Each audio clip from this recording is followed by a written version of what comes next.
എല്ലാവർക്കും നീതു നാഗേന്ദ്രൻ ബ്ലോഗ്സിലേക്ക് സ്വാഗതം. അപ്പോൾ ഇന്നത്തെ വീഡിയോ എന്ന് പറഞ്ഞാൽ ഒരു day in my life video ആണ് കേട്ടോ. ഒരുപാട് നാളുകൾക്ക് ശേഷമാണ് ഒരു ഡേ ഇൻ മൈ ലൈഫ് ചെയ്യുന്നത്. അപ്പോൾ വീഡിയോ എല്ലാവരും സ്കിപ്പ് ചെയ്യാതെ കാണണം.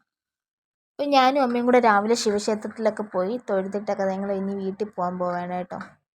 അങ്ങനെ അമ്പലത്തിൽ നിന്ന് ഞാനും അമ്മയും ഇറങ്ങിയിട്ട് നേരെ ബസ് സ്റ്റോപ്പിൽ വന്ന് ഇരിക്കുകയാണ് കേട്ടോ, ബസ്സുകാരത്ത്. അപ്പോൾ ആ നേരം കൊണ്ട് ഞങ്ങൾ ഓരോ ബൈറ്റ്സ് ഓരോ ജ്യൂസൊക്കെ മേടിച്ച് കുടിച്ചായിരുന്നു. അമ്പലത്തിൽ പോകുന്ന ദിവസങ്ങളൊന്നും കഴിക്കാതെയാണ് വരുന്നത്. അങ്ങനെ ഞങ്ങൾ ജ്യൂസൊക്കെ മേടിച്ച് കുടിച്ചായിരുന്നു. അങ്ങനെ ഞാനും അമ്മയും അമ്പലത്തിലൊക്കെ പോയിട്ട് വന്നപ്പോഴേക്കും നീനു ബ്രേക്ക്ഫാസ്റ്റൊക്കെ ഉണ്ടാക്കിയായിരുന്നു. ഇഡ്ഡലിയും സാമ്പാറും കട്ടനുമായിരുന്നു. അപ്പം ഞാനും നീനും അമ്മയും കൂടെ ആയിട്ട് ഒരുമിച്ചിരുന്നു ബ്രേക്ക്ഫാസ്റ്റ് കഴിച്ചു. ഇനി കഴിച്ചതിന് ശേഷം നേരെ കടയിലോട്ട് പോവാൻ.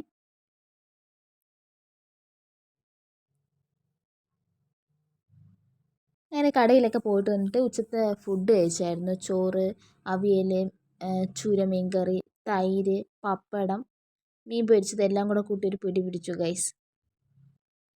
ഉച്ചത്തെ ഫുഡ് ഞാനും നീനും കൂടെയാണ് കേട്ടോ ഇരുന്ന് കഴിക്കുന്നത്. അപ്പോൾ നീನು ഫുഡ് കഴിച്ചിട്ട് ഇനി കടയിൽ പോകുമ്പോൾ അമ്മ വരുള്ളൂ. അപ്പോൾ ചില സമയങ്ങളിൽ അവൾ എന്നെ നിർബന്ധിക്കും, നമുക്ക് ഒരുമിച്ചിരുന്ന് കഴിക്കാം, ഒറ്റയ്ക്കിരുന്ന് കഴിച്ചാൽ ബോറടിക്കുമെന്ന് പറഞ്ഞു. അപ്പോൾ ഞാനും നീനും കൂടെ ഇരുന്ന് ഫുഡൊക്കെ കഴിച്ചു.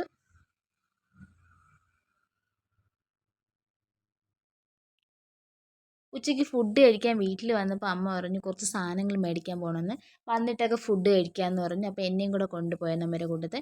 അങ്ങനെ ഞങ്ങൾ സാധനങ്ങളൊക്കെ മേടിച്ചിട്ട് വന്നപ്പോഴേക്കും അമ്മ ടയേർഡായിട്ടോ. അപ്പം ഞാൻ അമ്മയെ നിർബന്ധിച്ച് വിളിച്ചുകൊണ്ട് പോയി ഒരു പൈനാപ്പിൾ ജ്യൂസൊക്കെ മേടിച്ചു കൊടുത്തു. കൂട്ടത്തിൽ ഞാനും ഒരു പൈനാപ്പിൾ ജ്യൂസൊക്കെ കുടിച്ചു. ഞാനും ഹാപ്പി, അമ്മയും ഹാപ്പി. കടയിൽ സാധനങ്ങളൊക്കെ മേടിച്ചിട്ട് വന്ന് ഞങ്ങൾ ഫ്രഷായിട്ട് അമ്പലത്തിലൊക്കെ പോയി കേട്ടോ. അമ്പലത്തിൽ പരശുരാമ ക്ഷേത്രത്തിലാണ് പോയത്. പിന്നെ അമ്മ വന്നിട്ട് ഫുഡൊന്നും കഴിച്ചില്ല. ജ്യൂസൊക്കെ കുടിച്ചപ്പോൾ പിന്നെ ഫുഡ് വേണ്ടെന്ന് പറഞ്ഞു, ഉച്ചത്തെ ഫുഡൊന്നും വേണ്ടെന്ന് പറഞ്ഞു. പരശുരാമ ക്ഷേത്രത്തിലാണ് കേട്ടോ ഞാൻ അമ്മയും കൂടെ പോയത്. പോയിട്ട് വന്ന് വീണ്ടും ജ്യൂസ് കുടിക്കുകയാണ് അമ്മ.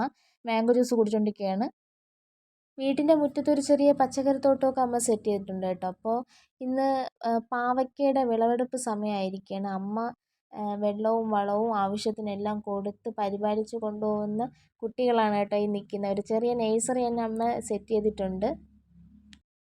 അമ്മയ്ക്ക് ഇങ്ങനെ വീട്ടിൻ്റെ മുറ്റത്തൊക്കെ പച്ചക്കറിയൊക്കെ നട്ട് പൊടിപ്പിച്ച് അതിൽ നിന്ന് കായ്ഫലങ്ങളൊക്കെ കിട്ടുന്നത് അമ്മയ്ക്ക് ഭയങ്കര സന്തോഷമുള്ള കാര്യമാണ് കേട്ടോ. അപ്പോൾ വെറുതെ ഇരിക്കില്ല, വീട്ടിലിരിക്കുന്ന സമയങ്ങളിൽ വെറുതെ ഇരിക്കാറില്ല. ഇതുപോലുള്ള പച്ചക്കറികളൊക്കെ നട്ട് പിടിപ്പിക്കും. വീട്ടിൻ്റെ മുറ്റത്ത് തന്നെ പാവയ്ക്കയുണ്ട്, പാവയ്ക്ക, കോവയ്ക്ക, ചീനിയമരയ്ക്ക, പിന്നെ വെണ്ടയ്ക്ക, പച്ചമുളക്, കത്തിരി, പിന്നെ കോവയ്ക്ക ഒരു 2-3 തൈ നിൽപ്പുണ്ട് കേട്ടോ. നിറച്ച് മൊട്ട് നിൽക്കണതേ ഉണ്ട്. അത് വിളവെടുപ്പ് സമയമാകുമ്പോൾ നിങ്ങൾക്ക് കാണിക്കാം. പിന്നെയുള്ള വീട്ടിൽ അല്ലറ ചില്ലറ പണികളെല്ലാം ചെയ്തതിന് ശേഷം സന്ധ്യയ്ക്ക് വിളക്കൊക്കെ കത്തിച്ചതിന് ശേഷം പിന്നെ കുറച്ച് കഴിഞ്ഞ് കട്ടനൊക്കെ ഇട്ടു, ബ്രെഡ് റോസ്റ്റ് ചെയ്തു, അതും കൂടെ കൂട്ടിയിട്ട് പിടി പിടിച്ചു. രാത്രി പ്രത്യേകിച്ചൊന്നുമില്ല, നമ്മൾ ഉച്ചത്തെ ഫുഡ് തന്നെയാണ് കഴിച്ചത്. പിന്നെ ഒരു മാമ്പഴം ഇരിപ്പുണ്ടായിരുന്നു കേട്ടോ. ഒരു മാമ്പഴം കൂടെ അരിഞ്ഞ് ഞങ്ങൾ 3 പേരും കൂടെ കഴിച്ചായിരുന്നു. അപ്പോൾ ഇത്രയേ ഉള്ളൂ. എല്ലാവർക്കും ഇന്നത്തെ വീഡിയോ ഇഷ്ടപ്പെട്ടെന്ന് വിചാരിക്കുന്നു.